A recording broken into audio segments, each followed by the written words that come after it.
Hello, welcome back to my channel. My name is Jody and I help you change your beliefs so you can change your body, your health, and your life. So this video is for you if you are female and you get a period. It's such a so many of us get it, right?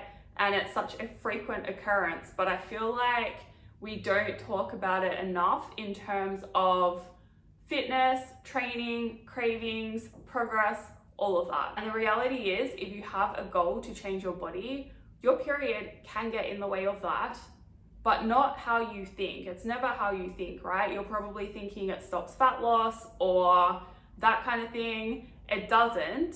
You can still lose fat even having a period, but it can get in the way if you let it. I have a lot of female clients, and it's really funny because I check in with my clients all the time, at least once a week, often multiple times a week. And what will happen is 1 second they will be completely fine, on top of the world, training is going well, they're motivated, they're noticing changes in their body, and then literally in a matter of days, I'll check in with them and everything has changed. They're not noticing progress, they think they've got fat, training is terrible, they have no energy, no motivation, and it's always in the lead up to their period. And this is when you have to be so careful. This is when you have to get out of your head and observe those voices in your head, but don't let them win. And how they win is if you get so in your head and so down about yourself that you stop altogether. Or if you're like, stuff it, this isn't working, I'm just gonna eat whatever I want, I'm gonna skip my training, there's no point, and self-sabotage that way. But we don't want that to happen. So that is why I am bringing this up, because I notice it with so many of my clients. So it's not just happening to you.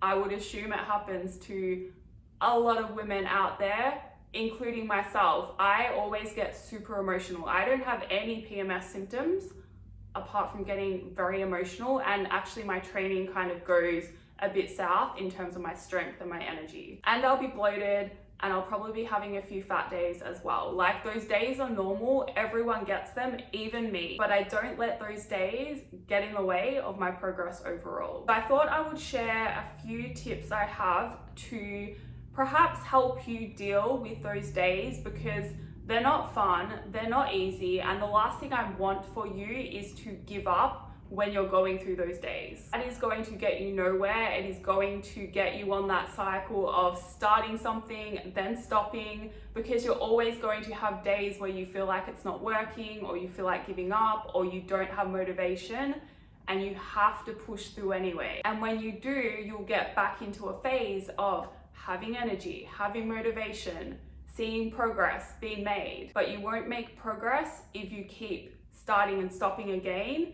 And what I've found is that desire to stop or to give up seems to always fall in that week before your period. Obviously, if there's other life things happening, that can contribute as well, but it's just a common theme. So just know that if you are feeling down, or if you are feeling like something is wrong with you, if you're having fat days, if you're feeling like it's not working, ask yourself, where are you in your cycle? If it's the lead up to your period, then follow the tips I'm about to give you. All right, so the first tip I have for dealing with this situation is don't try and change it. Don't try to get yourself out of it or force your way to being positive or motivated, and don't think something is wrong with you, because it's not. When we try to force ourselves to be positive or to get ourselves out of these situations, that's when we start to judge ourselves, which doesn't help. It doesn't make us feel better. It doesn't make us feel more positive. It actually makes us feel worse, because we can't seem to get ourselves to be positive or motivated or whatever you want to feel. It also makes us start to compare ourselves more to other people, which is never a good thing, especially during this time. And then we just feel guilty as well. So the key is to actually just observe it. Observe your thoughts, observe your feelings, your emotions, and when you do, you kind of just accept it. And it's okay to not always be okay. It's okay to not always be motivated or happy or positive or feel like doing things. And you can train, you can eat in a way that serves your goals and your body. you can respect your body but not feel like it, or not be happy, or not actually want to. There are so many training sessions that I go to that I don't actually want to do, but I do it anyway because it's part of the plan, and my whole thing is to just stick to the plan no matter what, and I do, and I'm always thankful that I did. Now, this doesn't mean that you can't adjust the plan a little bit to help you better deal with these weeks as well. That could look like adjusting your food intake. So something else you might have to deal with during this time is cravings, right?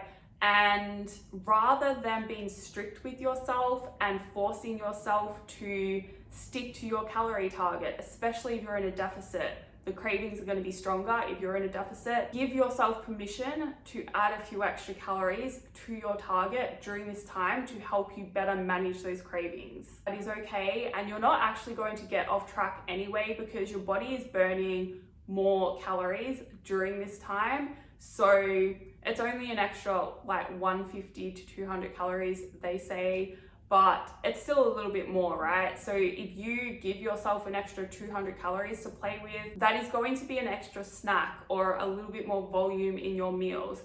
Even if you go over by 300 or 400 calories, don't feel bad about it. Like, you're better to allow yourself to go over a little bit to better manage your cravings during this time. And if it helps you feel better mood-wise as well, that is better than being hard on yourself or trying so hard to stick to the lower calories and then not being able to, and then feeling worse, and then self-sabotaging and binging and completely going over by like 1,000 calories or more. All right, so the next tip I have is to move, and it doesn't have to be by training. If you get a lot of pain either during your period or before, then it's okay not to train on those days. It's okay to miss a workout and do some other form of movement that feels better for you. But I recommend moving, because unless you're like bedridden with pain, which I know some girls get, and massive respect to you, but if you're not, if it's just like some cramps and stuff, then get outside and move. Go for a walk or do some dancing around your house. I find that helps. Just get up. If you can get outdoors, that really does help. Fresh air, nature, barefoot in nature is even better. Look up grounding and the benefits of that. But yeah, one of the best ways to change your state, to lift your energy, is to move. And I know you're going to be like, but I don't feel like it. It doesn't matter. Just force yourself to get up and move about, and you will feel so much better after doing it. Now, the next tip I have is to watch your posture and watch what you're wearing, because this has a massive impact on how we think about ourselves. I was wearing some old shorts yesterday that I haven't worn for a while, and I looked in the mirror.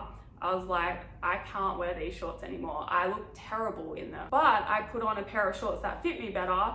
I was like, okay, I don't look so bad after all. And then with your posture, right? Like, if you have cramps or if you're feeling down, it's very normal just to like slouch and kind of have that type of energy about you. Like, everyone looks bad if they're slouched over like this, especially if you're like actually seeing your stomach, because like I can feel my rolls. Like, everyone has rolls if they go over like this kind of thing and feeling bad about yourself.